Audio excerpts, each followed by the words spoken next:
Nah, first of all, teman-teman, seperti yang kalian ketahui, ada yang mengatakan berita bahwa Selat Hormuz itu akan ditutup. Berita ini banyak banget, tapi mengenai resmi atau enggak kita belum tahu. Tapi kalau kita lihat, mungkin banyak yang belum tahu kali ya. Ya saat ini memang terjadi perang yang cukup menghebohkan. Kenapa? Jadi perang di Timur Tengah ini kan selalu terjadi, udah bertahun-tahun. Tapi kenapa kali ini berbeda? Sorry suara saya. Saya kenapa kali ini berbeda? Karena kali ini, kalau selama ini Amerika dan Iran itu perangnya itu sebatas memberikan bantuan, memberikan dukungan, kali ini Amerika benar-benar turun langsung ke lapangan. Nah, itu jadi problem. Dan ini yang mengarahkan narasi bahwa akan ada perang dunia ketiga. Mengenai apakah akan ada perang dunia ketiga atau enggak, saya tidak tahu dan saya tidak berada dalam kapasitas untuk membahas itu. Nah, tapi kalau kita lihat apa sih efek perang ini?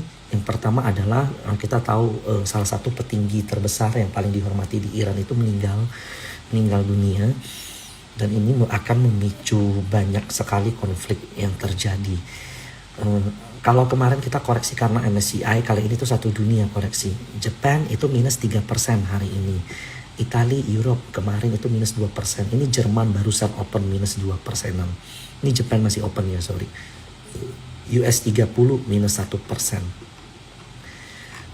Sementara kalau untuk hari ini US futures ya harusnya yang opennya udah minus 1%. Sementara kalau kita lihat Hong Kong hari ini minus 3%. Bayangkan ya, Hong Kong minus 3% dengan IHSG minus 3% itu beda jauh sekali loh. Kuantiti mereka tuh 10 kali lipat di atas kita. Jadi kasaran kata minus 3% Hong Kong itu menyapu kurang lebih 30%-nya IHSG mungkin nilainya secara valuasi. Sementara kalau kita lihat di Jepang, Asia, jadi ya ini hal yang wajar. Maksudnya kita koreksi itu wajar terjadi.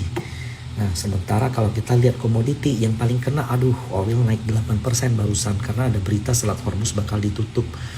Natural gas naik, itu coal saat ini masih belum kemana-mana, tapi saya proyeksikan coal juga bakal naik nanti. Kenapa?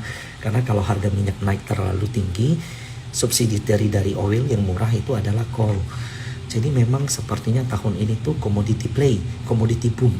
Seperti yang saya sering live kemarin sebelum crash MSCI kemarin mengenai arah commodity boom ini atau potensi terjadi commodity cycle. Nah, sementara untuk IHSG kemarin saya sempat buat proyeksi dia mau nutup gap ini tapi gagal.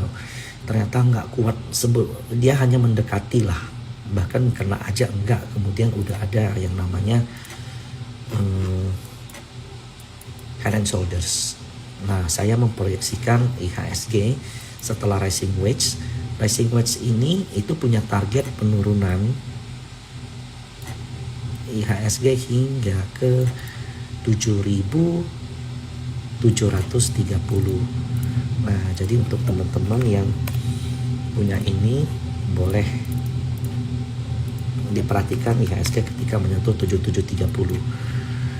Saya memproyeksikan IHSG bakal koreksi di bulan Maret, dan ini juga sesuai dengan proyeksi Bu Leli ya. Kalau beliau melihat secara metafisika, memang ada potensi terjadi koreksi yang cukup besar di bulan Maret. Itu adalah koreksi yang paling dalam di IHSG, dan ini sudah mulai terjadi. Jadi Bu Leli ini cun banget nih, hari pertama bulan Maret IHSG minus 2%.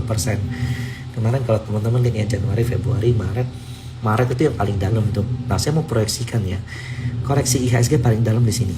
Jadi IHSG, catat ini menurut view saya tidak akan meng-create lower low. Tidak mungkin IHSG meng-create lower low dari kemarin. Ini di view saya. Semoga saya tidak salah ya. Tapi IHSG akan turun koreksi di bulan Maret, dan ini adalah momen yang paling tepat untuk buy. Nah, kenapa kemarin Februari kemarin saya masih belum berani beli? Karena pertama, kejelasan soal MSCI belum jelas. Yang kedua masih ada potensi perang ini. Ada sedikit ancaman menurut saya. Sampai saat ini China masih diam, Rusia masih diam. Rusia dan China yang sebagai salah satu ally daripada Iran masih belum memberikan statement apapun. Korea juga masih diam. Saya takutnya kalau China dan Korea serta Rusia itu mulai turun tangan, ini makin meluas. Sebenarnya kita takutkan bukan perangnya ya, bukan kondisi fisiknya, karena itu di Timur Tengah. Yang kita takut adalah efeknya atau dampaknya, yang most likely itu bakal ke komoditi. IHSG sudah selesai Sensen 9050, kalian salah sekali. Tahun lalu Januari, Februari, Maret IHSG juga sempat menyentuh titik low sampai 5 ribuan. Ternyata IHSG akhirnya rebound lagi. We are very strong. Justru ini kesempatan untuk beli. Nanti saya bakal live setiap bulan untuk membuktikan bahwa tesis itu benar. Oke, so saat ini komposisi portofolio kalau kalian mau aman, lebih baik pilih ke commodity stocks daripada saham-saham yang beresiko. Saham-saham yang memiliki resiko besar, kalian boleh entry ketika kondisi membaik.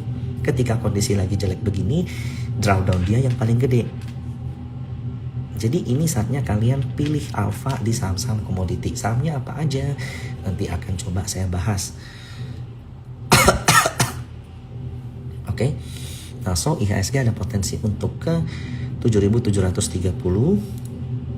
Di situ akan ada potensi untuk rebound.